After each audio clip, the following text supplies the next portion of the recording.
જી, તો આજે સપ્તાહનો છેલ્લો દિવસ હતો એટલે સૌથી પહેલાં તો સાપ્તાહિક બજાર પર નજર કરી લઈએ તો જુઓ આ સપ્તાહે બજારમાં આપણને ઓવરઓલ મેઇનલાઇન ઇન્ડાઇસીસની અંદર એક સારી તેજી જોવા મળી છે। નિફ્ટી લગભગ 0.5% જેટલો, સેન્સેક્સ 0.5% જેટલો વધીને બંધ થયો છે। નિફ્ટી બેંકમાં પણ લગભગ 0.5%થી વધારેની આપણને આ સપ્તાહે તેજી આવતી જોવા મળી, પરંતુ મિડ કેપ અને સ્મોલ કેપ ખાસ કરીને જોશું તો આ સપ્તાહે ઘટતા દેખાયા છે, જ્યાં આગળ મિડ કેપ 1% અને સ્મોલ કેપ થોડોક 0.5%થી વધારે ઘટીને બંધ થતો દેખાયો છે।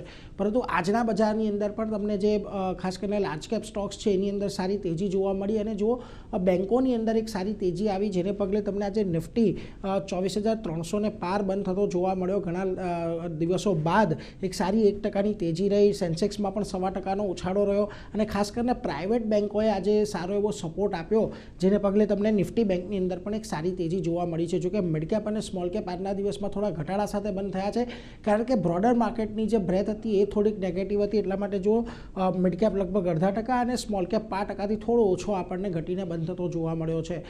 ખાસ કરીને સેક્ટર્સની વાત કરી લઈએ આજના દિવસે તો જુઓ પ્રાઇવેટ બેંકોની અંદર સારી એવી તેજી તમને જોવા મળી, 2% જેટલો ઇન્ડેક્સ ઉછાળ્યો। આ ઉપરાંત તમને આઈટી, રિયલ્ટી, ફિન નિફ્ટી આ બધી જગ્યાએ ખરીદદારી જોવા મળી હતી, પરંતુ જ્યાં દબાણ હતું ત્યાં આગળ તમને ફાર્મા અને હેલ્થકેરના કાઉન્ટર હતા કે જ્યાં દબાણ રહ્યું। આ ઉપરાંત મેટલ અને કેપિટલ માર્કેટ શેર્સ પર થોડા ઘટીને આજના દિવસે બંધ થયા છે।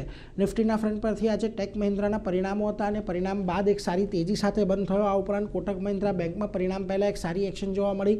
ટીસીએસ અને જીઓ ફાઇનાન્સમાં પણ આજે તમને તેજી સાથેનો જ કારોબાર જોવા મળ્યો છે, પરંતુ જ્યાં દબાણ હતું આજના દિવસે નિફ્ટીમાં જો હિન્ડાલ્કો, ડૉક્ટર રેડ્ડીઝ અને સન ફાર્માનો સમાવેશ થાય છે। વિપ્રોમાં પણ પરિણામો બાદ આજના દિવસે તમને એક ઘટાડા તરફી કારોબાર જોવા મળ્યો છે। હવે મિડ કેપ આજે ઘટીને બંધ થયું છે, એટલે પહેલાં ઘટનારા કાઉન્ટર્સની વાત કરીએ તો જુઓ હિટાચી, જીઈ વર્નોવા જેવા તમને પાવર કાઉન્ટર્સની અંદર ઘટાડો રહ્યો।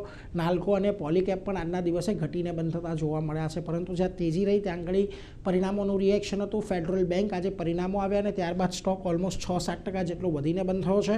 આ ઉપરાંત કલ્યાણ જ્વેલર્સ, ભારત ફોર્જ અને એક્સાઇડ ઇન્ડસ્ટ્રીની અંદર આપણને એક સારી તેજી આજના દિવસે જોવા મળી છે। એટલે જુઓ જે છેલ્લા ઘણા દિવસથી આપણે 24,250 વાળી જે રેન્જ હતી એ રેન્જને આજે નિફ્ટીએ ચોક્કસથી બ્રેક કરી છે, પરંતુ ઘણી બધી મહત્ત્વની બેંકો, રિલાયન્સ આ બધાના પરિણામ આવવાના છે આ વીકેન્ડમાં, એટલે પરિણામો કેવા આવે છે તે આવતા અઠવાડિયે આપણને બજારની ચાલ નક્કી કરતા દેખાશે।